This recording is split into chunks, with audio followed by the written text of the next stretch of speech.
Man, I was raised by a God-fearing woman. I lost sight of who I was making this album. It brought me back. It brought me home.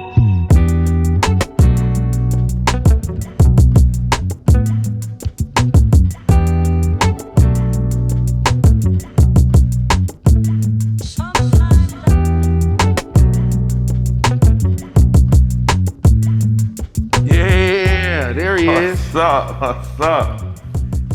Mike got us in Harlem today. Man, yeah, this is one of my favorite places to be in the world. Wow. It's Harlem, so it's the epicenter of the Harlem Renaissance, and in particular in the Schomburg, Center.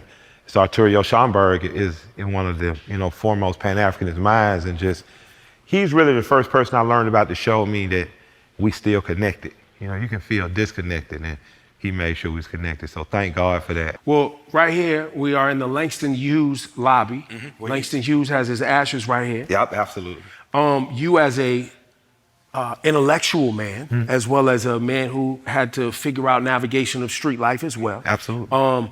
But very much in the literature. And you would come here, you told me. Yeah, sometimes I just to come tap here. in. I just come by myself. Me and Shayla, we go to this little fish market up on 125th and grab fish in the middle of the night. And then when it's daylight, you know what I mean, I'll come here and just walk through, just to be reminded of, who I am. I often, when I describe Atlanta, I tell people if Harlem was a whole city and it was still Black Atlanta, Yeah. So I grew up feeling what a kid must have felt like when they grew up in Harlem in the 20s and 30s and 40s, that this is my community, anything is possible. I see one of my heroes when I first walk in the door. There's James Baldwin, you know what I mean? And you get in here, you see Langston.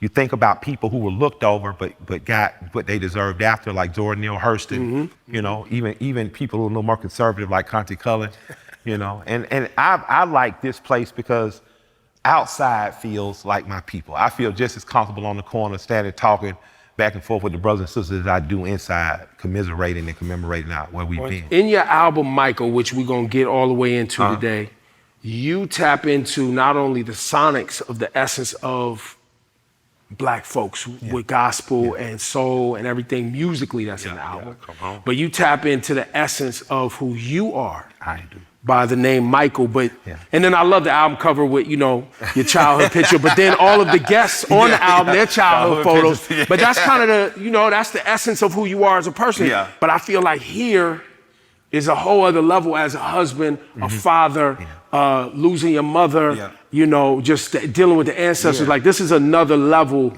that you was able to tap into here. Yeah, you got a chance over 20 years of my career to see me mature. Like I wanted to do this 20 years ago, I just didn't know how. And I was so busy just escaping, peril, that when you hear "Mama, I don't want to sell crack no more," you might hear that as a catchy jingle.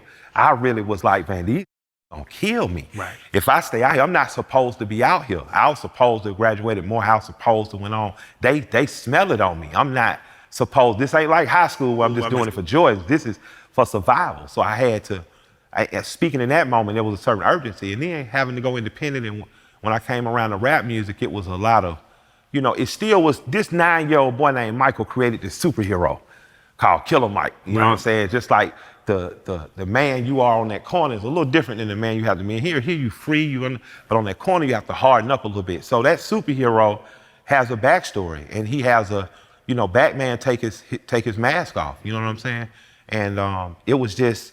It felt right, even at home, in the middle of COVID, sitting there with my woman, my children, sitting there with the people who are still around I love. I just got an opportunity to really say, what do you want to say? I wanted that little 9-year-old bucktooth boy to be free, to say, this is how the world has affected me. And this is what my parents and grandparents and my community has given to the world. And I hope I made, Black people proud. Listen, Black folks, you've been doing that. Yeah. But hip-hop fans. Yes. Too. Yeah, it ain't just a color, but Well, no, but I'm just saying as a fan of yours and a fan of hip-hop. Yes, sir. When someone of your caliber decides to completely immerse themselves in an idea, you gave us a complete thought and an album. Yes. Of all of yourself. Yeah. And that I'm thankful for, right? Thank you so much. Because that's not easy to do. Nah, it was not. I thought I was done a few times on this album, and you know, my A&R cuz Lightyear, you know what I'm saying? My friends and homies, and then the big homie, executive producer Dion, would push me. Yeah. You know, go, you know, like I Good. thought. So I wasn't the only one texting you all the time. Nah, you was it. Man, it was just, I got a good circle of friends, you included, like, because when the album was good, it was like they didn't allow it to be good enough. They said, what you gonna do next? That's right. What you gonna push through? I remember thinking I was done. After I did Shed Tears with me and Mozzie and kind of talked about as a black man, you know, there's a moment just for the wives out there, the lovers of brothers, the sisters, the daughters, like there's a point where he goes in the bathroom and he stays a little longer. You know, he ain't in there just thinking the place up. He thinking that he letting it out before he come out and be your provider, your protector, your warrior soldier. So to me, I thought, man, I done gave him Shed Tears. I done gave him something for junkies in which we acknowledge the people who the drug war just ravaged. In rap, we almost became like slave masters and overseers. They became minstrels for us to make fun of and folly. But, you know, addicts are our uncles, our mothers, our fathers, our cousins, you know. Neighbors. I thought I was yeah. done. And then Dion was like, you know, what really scares you? You know, I was like, well, I didn't face my greatest fears already. I lost my two girls. I lost my mother and I lost my grandmother. And he said, well, that's what we on. That's what we gotta tap into. And I tried everything to escape it. I say, man, Ghostface already had mothers. I gave every excuse. Nah, motherless though is. Yeah, it's for my girl. It's for Denise and for her mama. And it choked me up even to think about it still, because I just miss her. And I'm glad that when God said to be absent in the flesh, to be present with Him. When you look at it, like energy doesn't die. Mm-hmm. So I know my grandmother and my mother are not gone. I just know the energy is different. Mm-hmm. And I'm here to represent for them. You gotta be brave and you gotta tap in. That's the scary part. Yeah. And so really for you, I know you well enough to know that when you tap into your most powerful self, you scare yourself. Yeah, it scared the shit out of me. I ain't gonna lie. my grandmother used to tell me, you know, you can't keep running from the Lord. And my wife says it to me, and other people who love me just say, you know, I don't know what that means. I don't want to be no preacher, no nothing like that, you know. Look, let's go inside. I want to go song for song. We gotta get into this album. We gotta talk about the features. Yeah. You was able to get some things done that most people can't get done. Hey, I pray. That's I got to say that I did a lot of praying, man.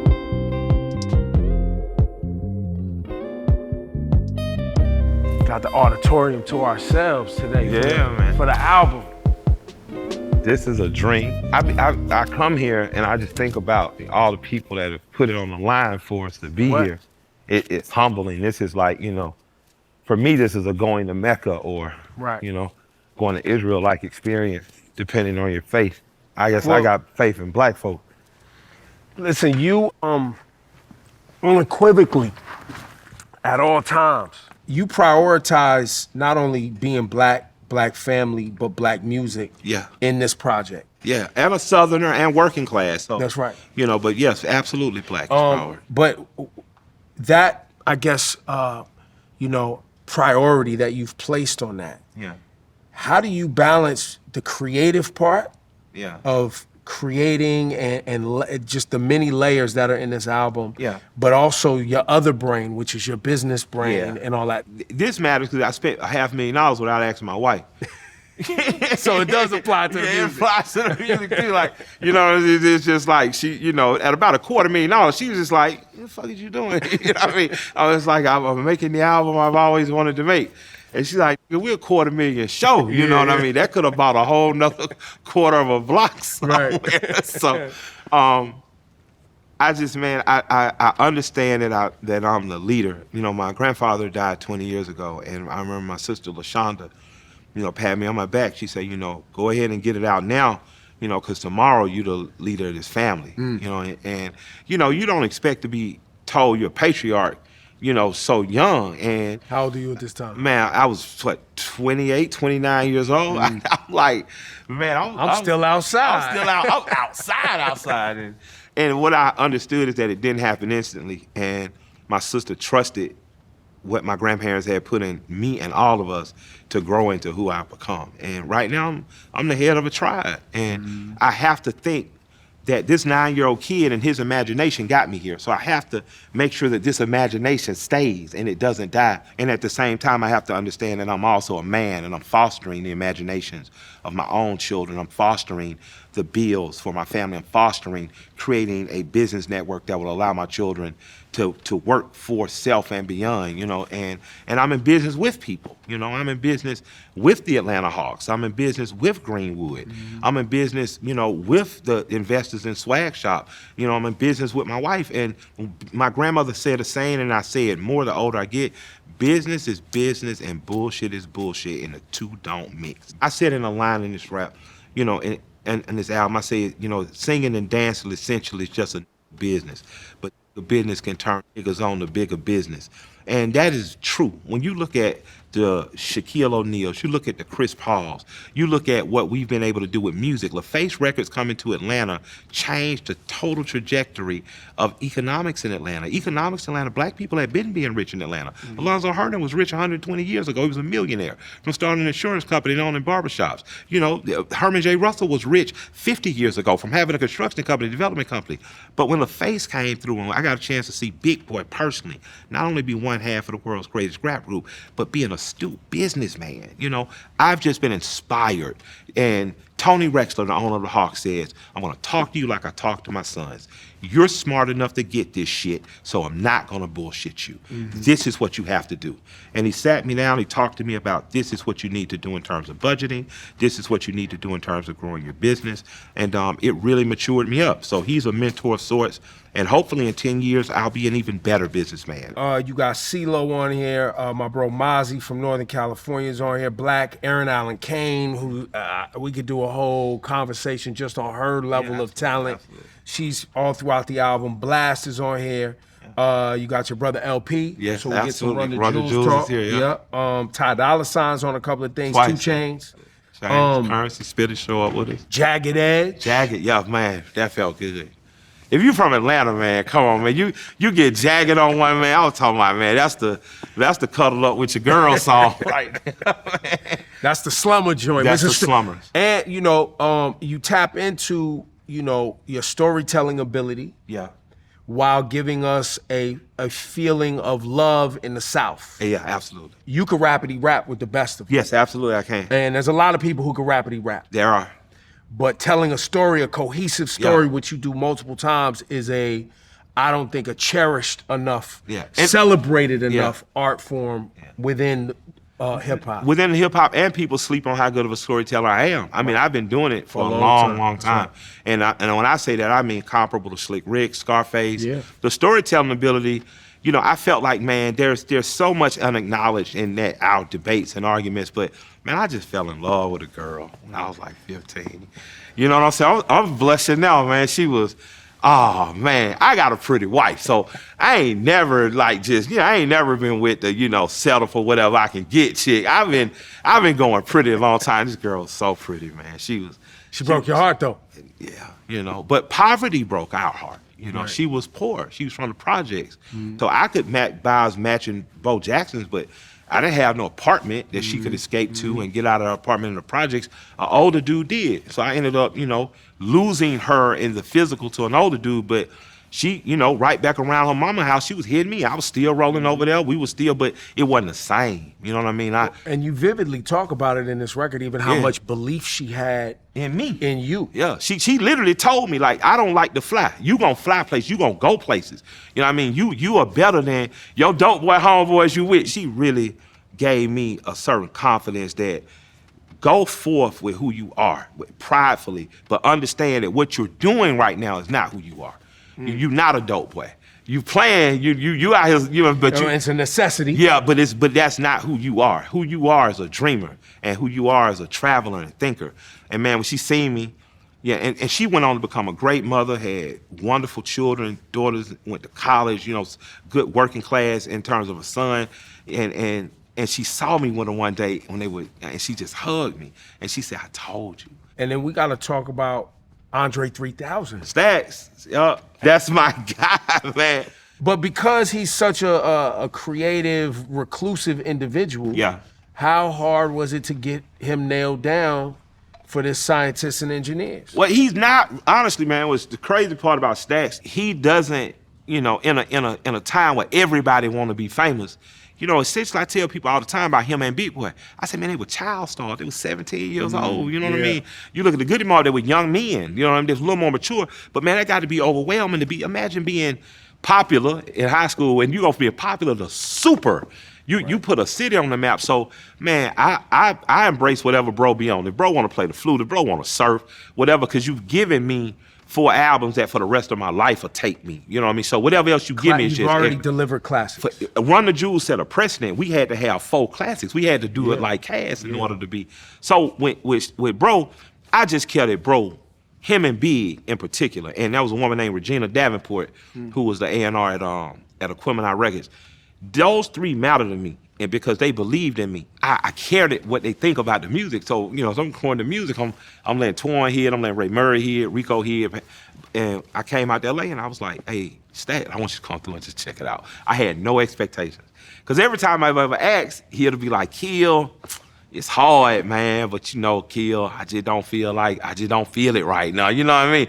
You hear that for about a decade, you like, man, I ain't even asking no more. I just want bro to hear it because I want bro opinion. You know, I might get a gem out of it, the polish line. And I think Stats came through. I think everybody kind of cleared out to just let him have his space. And so I'm hoping he like it. He listened through, he like it. And then I think the next day he called, like, can I come back? And me and Audie like, of course. And he say, man, I'm gonna just leave y'all something and see what y'all can do with it. So Cuz had already say, whatever he leave, we working with. Cuz was like, we're gonna figure this out. What he leave, you know what I mean? He left like 8, 9 joints. And man, that was one of them, we was like, whew. The other one he was singing on, we did both. He took the singing one back. He was like, I want to do something else with it. We was like, bet. But he ended up giving me another record. So me and him got another record too. That's like 11 minutes long. That it'll come out the vault one day.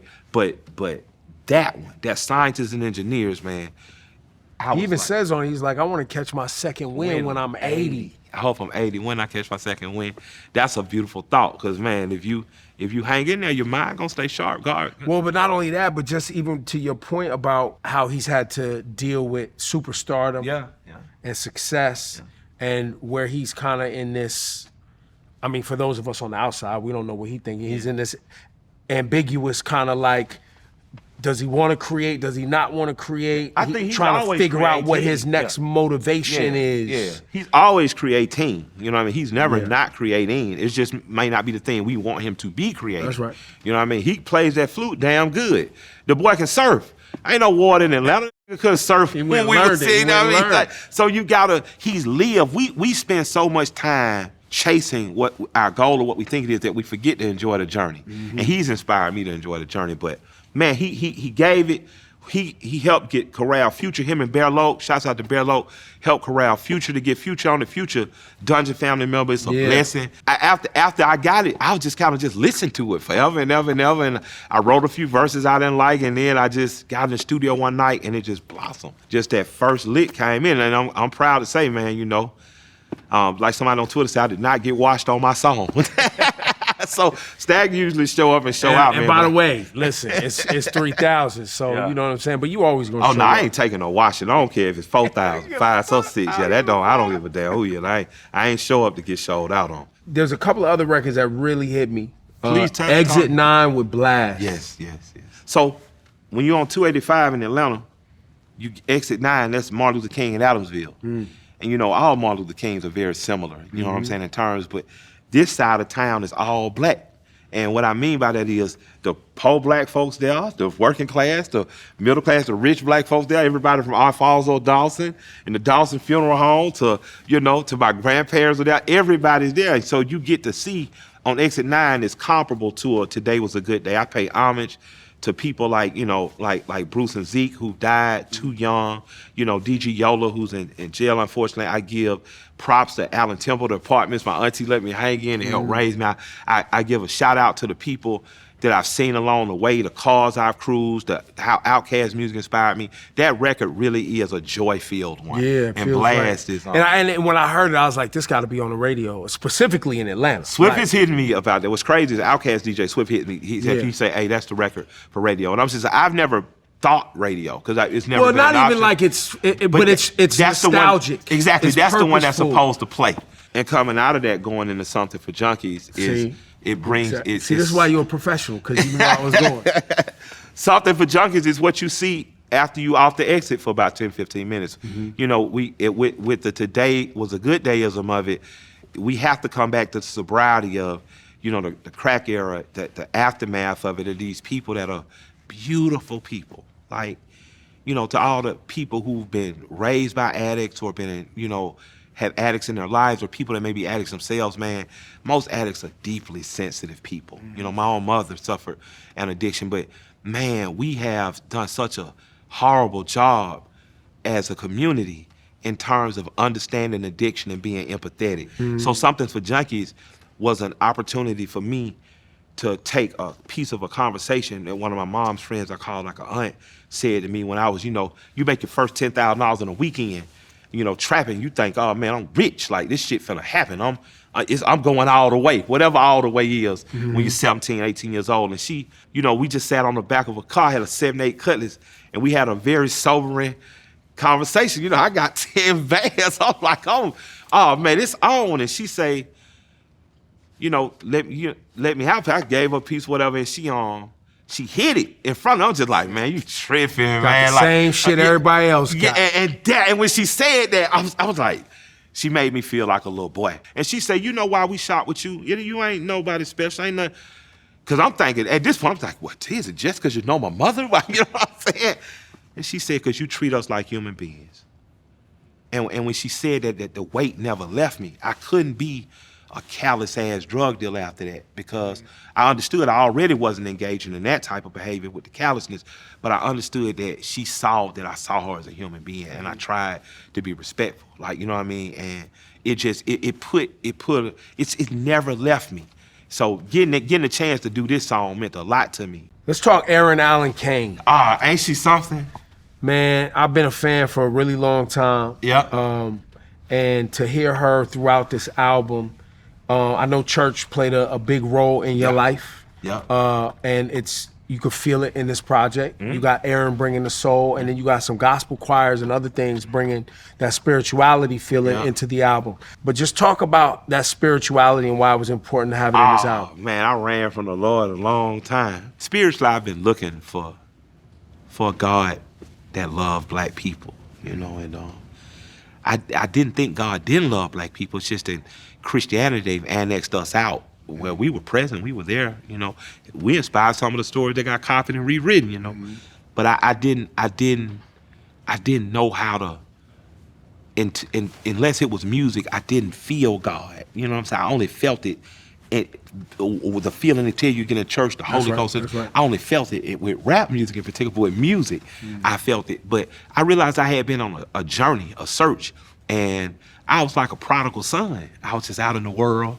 You know, I was taking the good messages I had learned from, you know, Bethlehem Healing Temple and Bishop Jean's church, these little small Pentecostal churches. I was taking that out there, but I hadn't fully embraced it for myself. I hadn't given myself a certain grace.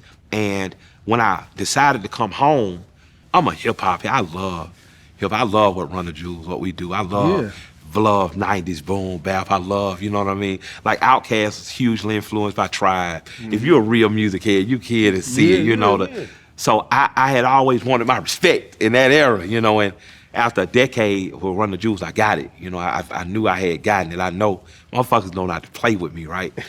But I still hadn't made the music that moved me in church. I would be in church and there would just be certain, like, oh man, when you hear certain records, they just bring it out you. And I say, okay, this is what I'm gonna lean into. I'm gonna lean into the influences of Curtis Mayfield, Isley's, and the church and gospel music that raised me. And what I found was it was truly a homecoming. Like I missed it. Man, I was raised by a God-fearing woman. And I spent so much time in the world that I lost sight.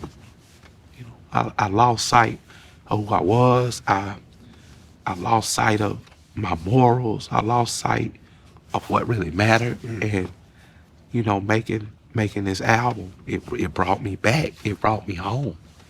You know what I'm saying? I can't say I done joined the church. I can't even say I. But you tapped in. Yeah, you tapped in. Yeah, I know God with me. Well, and I was raised Church of God in Christ as well. Yeah. My dichotomy is, I had my mom's Jewish, so I was in Hebrew school. Shalom. You know what I'm saying? And then on the weekends, I was in the Church of God in Christ, so I was doing it all. So one religion was looking for the Messiah, the other say, hey, we the founder. Yeah, exactly. But, it taught me so much about different beliefs and different vibrations, absolutely. right? And different stories, right? And that, and really the reason it made it so easy for me to find, my path in life was because I knew that there was no right answer. Yeah. There's a lot of wrong answers, but there's not a singular right answer. Nobody has the singular right answer. There's many paths. There's many paths. I believe. And you've even talked about that. There's many paths to freedom, too. Absolutely. There's not one right answer here. Coming home and that comfort and feeling of home. Yeah. And how you define it as, tapping into the sounds that are on this project. Yes. You feeling the memories of your mother, your grandmother, and the people that raised you, and the ancestors. Sometimes we are, as I spoke to you early, afraid of our power. Yeah. Right? And afraid to actually, be put on blast, you know what I'm saying, by the Most High and by, these real moments in life where you are going to be vulnerable. Yeah, absolutely. You are going to be like a newborn baby. Yeah. You know what I'm saying? Like where all of the front end, all the characters we built, all the jewelry, it don't mean nothing to this feeling and this real thing. Was that part of maybe a hesitation, is knowing that you was gonna have to come out of character? Not consciously. I think that you can be so comfortable in the character you create that you use it, but at a certain time you don't have to, but you get given the option to take off, to blanket, and to just show the world this is who I am. And I just think it's God using me for a purpose. And this ain't this ain't I'm not gonna run for president. But I have a purpose to show black men and to show worker class men that everything you already are is enough. There you go. You enough. That just means the world to me, that I'm understanding I'm being used for a purpose to show that black men are good. Working class men are good. Who we are is good enough. We can be better for ourselves, we can be better for our family, we can be better, so we choose, but we ain't nobody's second hand, nothing. Right. Measuring up for yourself matters more. Well, and in this album, you demonstrate multiple times, we chased a lot of symbolic, materialistic bullshit, thinking that was what was going to fulfill us. Yeah, enrich. And while I'm seeing you here right now, you're feeling fulfilled by being a great husband, right? Yeah. By creating this music. And even beyond husband, I want to tell people out there, what's been important to me the last few listeners, man, my wife is there, of course. Everybody knows Mike and Shay Bicker, we there. But the women I've had children with, women I've dated, you get put the people in the room and say, well, I knew him when he wasn't that good of a guy. I'm glad to see the guy he's turned into. Absolutely, right. Man. It means something. That's powerful, man. And even more powerful that you're here to tell a story for us. Absolutely. And be a representation of greatness. Yeah. You know what I mean? In many ways, and I thank you for that. Hopefully you know that we love you. It's a generational statement. Yeah. I will say, in terms of if you want to know what happens to the mind of the Nas on Illmatic, what happens to the mind of the heart of Me Against the World, what happens to the Southern flavor, and what is it growing to of ATLians, I'm the product that you seeing now. At middle age, this is what it should be, and it's not judgmental for things that are younger than me. It's not condemning things that are older than me. It is existing in the right now, taking account, saying this is what and where we are. And what the possibilities are. With the possibility, and the possibilities are endless. Right. Nothing's impossible. Well, and I know you've seen the studies about recently just about how involved black fathers are in this generation. But now we know this. Yeah, we didn't ever believe the cap. But, you know what I'm saying? But the fact that it's becoming a part of Convo is another one of those things that we got a Hove taking care of his kid. We got a Big Boy taking care of his kid. We got Badu and 3,000 people taking care. We got you taking care. We got families in hip hop, right? This hip hop thing has afforded us the ability to not only live out our dreams, but also create businesses. Absolutely. I'm proud to be a black man. I'm proud to be a father. You know, I'm proud to be a husband. I'm proud to be a good and clean, decent baby's father and father the children to the women who've given me children, thank God. And I think that that's more of our story than less. And we have to ignore propaganda. There's going to be propaganda because they always need a villain or a heel and just refuse to participate. All I've ever been around is good black men. You know, my dads, I have 2 dads, my grandfather, my uncles.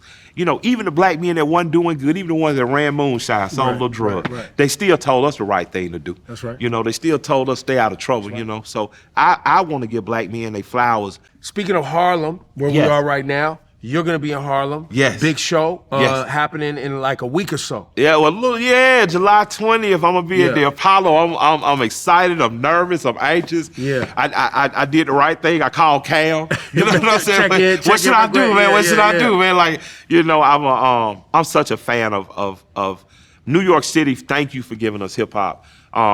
Harlem, just thank you for the swagger and pride. You know, I know it was invented in the Bronx. I know Queens and gave us some of the illest MCs. I know, but for Harlem, man, from the Harlem Renaissance forward, Conte Cullen, you know what I'm saying, Langston Hughes, Zora Neale, Hurston, you know, man, when you look at my man, like, I'm just like, y'all the shit. I fuck with Harlem. Yeah, so. Cotton Club is still there. Yeah, so me doing the Apollo matters a lot to me. I'm gonna give y'all the best show I can. I'm gonna work my butt off. They're making sure it's beyond the show. I want you to have a spiritual experience that night. And I'm a dedicated man, not only to my moms, but the homie Cam. I know he was so tight with his mom, man.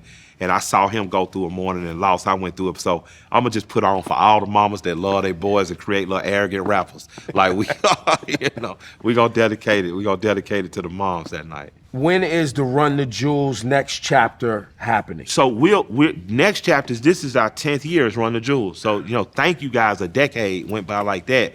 We're gonna do 4 cities. We're doing Atlanta, New York, Chicago, and Los Angeles. We're gonna do 4 shows. Each album, Run the Jewels, 1, 2, 3, and 4 for 4 nights. So we're gonna play New York for 4 nights. So I expect to see y'all out, man. Man, thank New York for giving me my rap partner from Brooklyn so we could form Brooklynana. That word, you know, shouts out to L, man.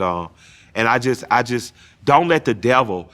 I put purposely toward the end of the record because I wanted people to get right scared, like, hold on, is it? And no, it's not a breakup. No, it's not a separation. This Michael expands the Run the Jewels universe. And what I mean by that is, Run the Jewels is the uncanny X-Men. You see LP, Killer Mike, God Bless the Dead, Gangsta Pooh's gonna pop up. You know, many others swimming from 2 Chainz, the Big Boy popped up, Zach De La Rocha popped up, Josh Homme, Mavis Staples.